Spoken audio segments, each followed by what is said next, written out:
साथीहरु welcome back to my channel. आज चाहिँ म एकदमै खुसी छु किनभने चाहिँ के भयो तिमीलाई चाहिँ किनभने चाहिँ मेरो बुढाले चाहिँ दोकान बनाइदिन्छ अरे मलाई है दोकान बनाइदिन्छ अरे 10 दिन भित्रमा हैन 10 दिन भित्रमा दोकान बनाइन्छ अरे। त्यहाँबाट म दोकान खोलेको भिडियो बनाउँछु ल। बनाइदिएन भने चाहिँ बनाउँदिन, अब बनाइदियो भने चाहिँ बनाउँछु। खोलिदिन्छौ कि खोलिदिँदैनौ? 10 दिन भित्रमा मैले यहाँ भनेको छु नि फेरि ल। बनाइदियो मामु ल।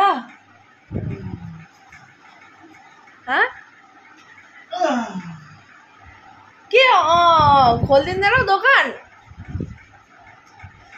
अब यस्तो गर्छ देख्यो, दुनियाँभरको पैसा खेलाउन सक्छ, हाउडेमा उडाउन सक्छ। बुढीलाई एउटा दोकान बनाइदिनु सक्दैन। दोकान बनायो भने के हुन्छ? घरको पैसा घरमै त रहन्छ, हो के न भन्नु त? कहाँ जान्छ? दोकानबाट झन् डबल हुन्छ, डबल कमेर आउँछ कि आउँदैन? तर उसले इन्ट्रेस्टै गर्दैन यस्तो कुरातिर। बनाइदियो है मामु ल।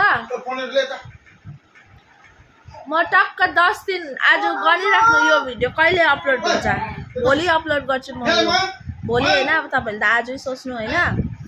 आज अपलोड गरेर आज 31 तारिक अपलोड गर्छु म। टक्क 10 तारिक चाहिँ मेरो दोकानको भिडियो आउँछ, दोकान खोलेको। मेरो बुढाले मलाई माया गर्छ भने चाहिँ बनाइदिन्छ। तपाईहरुले बुझिराख्नु, मेरो बुढाले मलाई माया गर्छ भने चाहिँ बनाइदिन्छ, माया गर्दैन भने चाहिँ बनाइदिँदैन।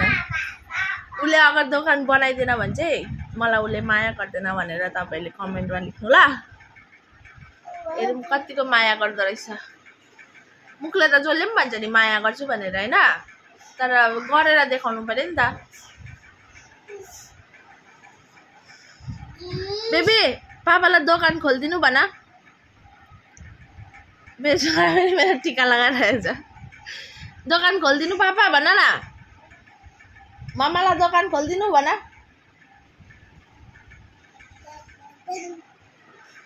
मेरो बुढाले दोकान खोलिदिन्छ।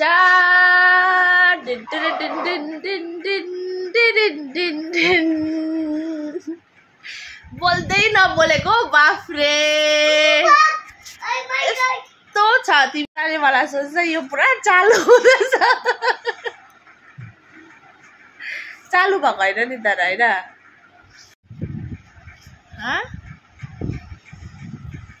बुढीलाई त एउटा भेस्ट पनि किनिदिँदैन। आफू चाहिँ डेलीको डेली नयाँ नयाँ लुगा लाउँछ। किन त्यस्तो गरेको नानी?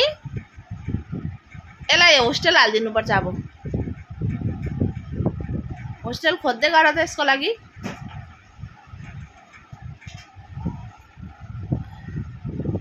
कति नाटक गर्नु परेको है मलाई आमा एउटा दोकान खोलिदिनु भन्नुको लागि। कहिलेदेखि भनेको मैले दोकान खोलिदेऊ न एउटा। मलाई दिनभरि अल्छी हुन्छ, घरमा दोकान छ भने टाइम पास हुन्छ होइन। अब केही न केहीको दोकान अब खोलिदेऊ न भनेर भनेको। बनाउनु पर्छ नि त पहिला चाहिँ। दोकान छैन, सटरहरू लगाएर बनाउनु पर्छ, मिस्त्री बोलाएर बनाउनु लगाउन भनेको कहिलेदेखि कि।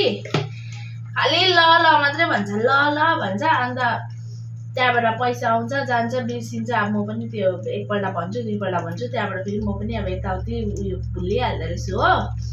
अन्त योपालि चाहिँ मैले भिडियो बनाएर हालेको नि यसो रिमेम्बर होस्, याद भइराखोस्। यसले त मलाई दोकान पो खोलिदिन्छु भनेको थियो दा भनेर घरिघरि झसङ होस् न त्यो भिडियो हेर्दै पछि हो। अन्त तपाईँहरू पनि जतिजना पनि बुढीहरूले क्या बुढालाई तपाईँहरू भ्लगर हो भने अब भिडियो कन्टेन्ट बनाउनु हुन्छ भने यस्तै चाल खेल्नु। अब कतै ला बुढीले त भिडियो हालेको छ, यत्रो मान्छेहरूको सेवा बनाएन भने त मलाई लाज हुन्छ भनेर कतै बनाइ पो दिइहाल्यो कि होइन। त्यही भएर चाहिँ चाल खेल्नु। मैले जस्तै मैले जस्तो चाल खेलेर पनि हुँदैन रहेछ। सो म चाहिँ यहाँ दुध उमाल्दैछु। अन्त यसरी चाल खेल्नु पर्ने रहेछ होइन। मैले अब बल्ल बल्ल बल्ल बुझ्दैछु, बिहा गरेको यत्रो वर्ष भयो, अब बल्ल आउँदैछ टेक्निकहरू कसरी के गर्नु पर्दो रहेछ भनेर। नभए त आउँदैन थियो मलाई त।